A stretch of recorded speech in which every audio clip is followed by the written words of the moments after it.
Welcome back to Realize the Self. I'm your host, Mark, and in today's episode, we're going to expound upon the mystery schools, this time with the Greek mystery schools, and see how they relate to the Egyptian mystery schools. It's very fascinating to see the interplay of those two cultures and how very, very similar they are.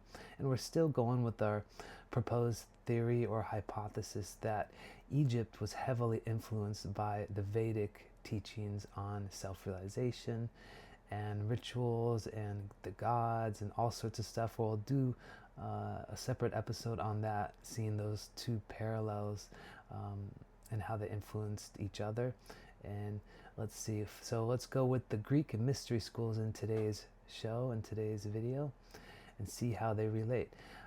Basically, we know that there's an inscription at the Temple of Apollo in Delphi called "Know Thyself." gnōthi seauton. seauton. gnōthi seauton. That means know thyself, and that sums up self-realization basically into two words. And I talk about this, the historical aspect in the book, and I'm quite fascinated with it because I've been to Delphi 3 times now, Egypt 3 times, India 3 times, and can't wait to go back. Very amazing, fascinating places historically and spiritually, and just everything. Amazing places. I encourage everyone to go if they can. So back to the Greek mystery schools. So what were the mystery schools? The Greek word mystērion comes from myein, myein, which means to close the eyes or mouth. This implies initiation through direct experience, not public teaching. Once again, these were secret of the secrets. Self-realization is a secret of the secret, and it was not meant for the masses. It was only meant for the elite, the select few, just not everyone. So, okay, so mystery schools were initiatory. They were graded stages. They had experiential aspects to it, such as visions, ritual drama, altered states. They were transformative, ethical, psychologically, spiritual, rebirth. They were secret. Knowledge was lived, not explained. Their aim was not belief, but inner awakening. Self-realization was the main goal. It's the goal of all goals. Number 2, the major Greek mystery schools. So there's quite a few. There's those from the Eleusinian mysteries, such as Demeter and Persephone. That location was in Eleusis, near Athens. The time span was about 1500 BCE to 400 CE. That was the longest running one. The core myth of that one was Persephone's descent into the underworld and return.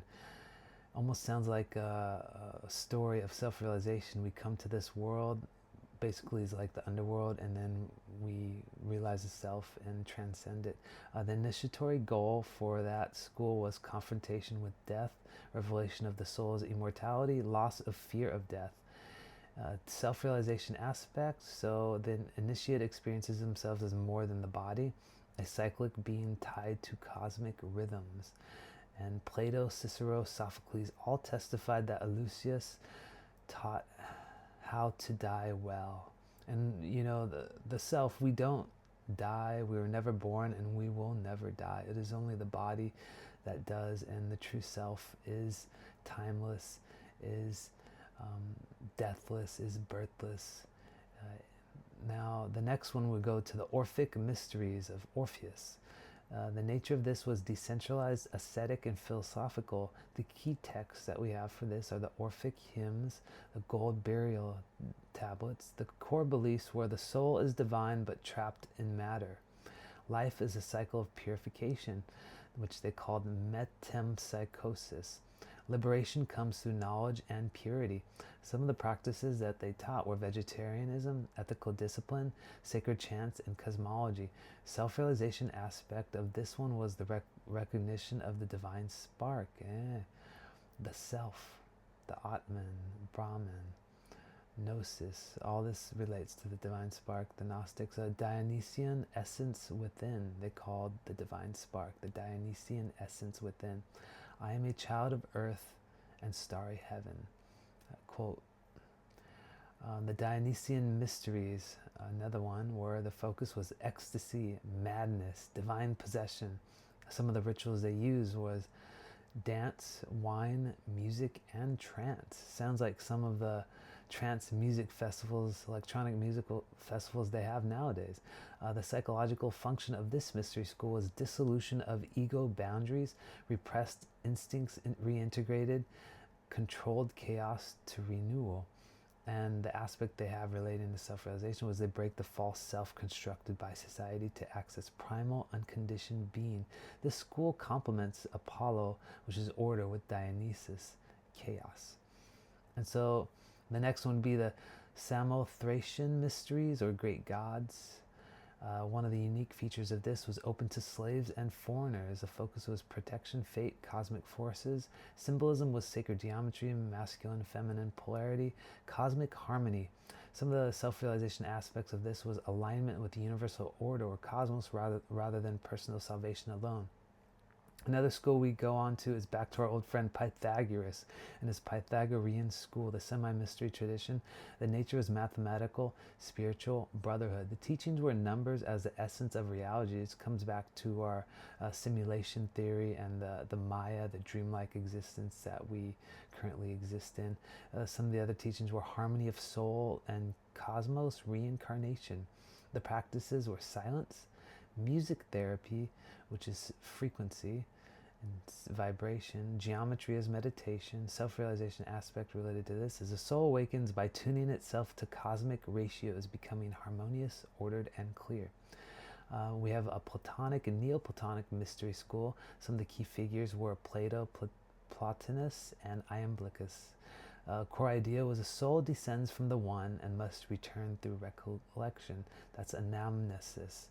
And so that actually lines up perfectly with the Gnostics too.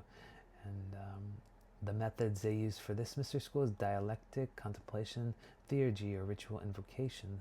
Realization, self-realization aspect of this is remembering one's divine origin, the good beyond being.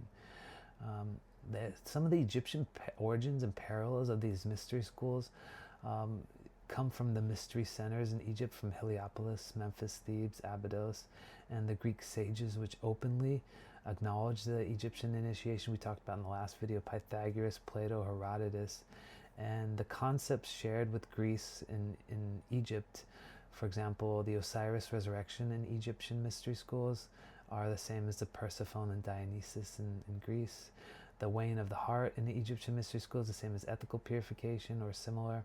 The Kaba'ak is the same as or similar to the body, soul, and spirit. The Duat, the underworld journey, in the Egyptian mystery school is the same as the Katabasis, or the descent. Egyptian mystery school, the Ma'at, cosmic order, is similar to the Logos or the Cosmos in Greek equivalent. And the Egyptian initiation in temples is similar to the initiation at Eleusis. Some of the Osirian mysteries in Egypt, the core theme is death, dismemberment, resurrection, divine kingship. Initiatory meaning the initiate becomes Osiris, an immortal being reborn through knowledge and moral alignment. This is nearly identical to the Orphic rebirth in the Greek mystery schools, and the Dionysian dismemberment, Eleusinian return from death. Shared goal was, the main thing is self-realization. Both Egypt and the Greek traditions shared.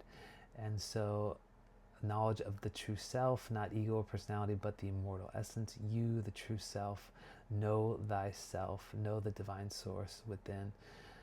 Liberation from fear of death. So the initiation stimulated death across both the Greek and Egyptian mystery schools, so that death lost its power. It's a huge, huge fear from people, is the fear of death, because we're attached and we think we're the body and this mind and this emotions, and so we have a huge fear of death.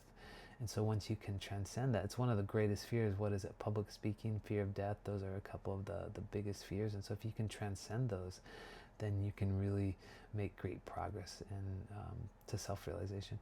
There's an ethical transformation in both. The purification of character was necessary. Knowledge without virtue was dangerous.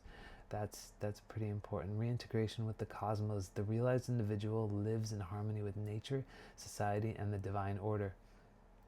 And so we could, in one sentence, if we could just make a summary, it would be the Greek mystery schools are deeply rooted in Egyptian initiatory traditions. Their aim not to teach doctrines, but to awaken the individual to their divine, immortal nature through ritualized confrontation with death, ethical purification, and experiential knowledge of the self.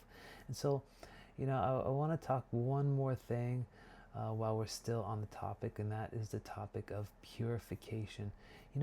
Let's save this for another video.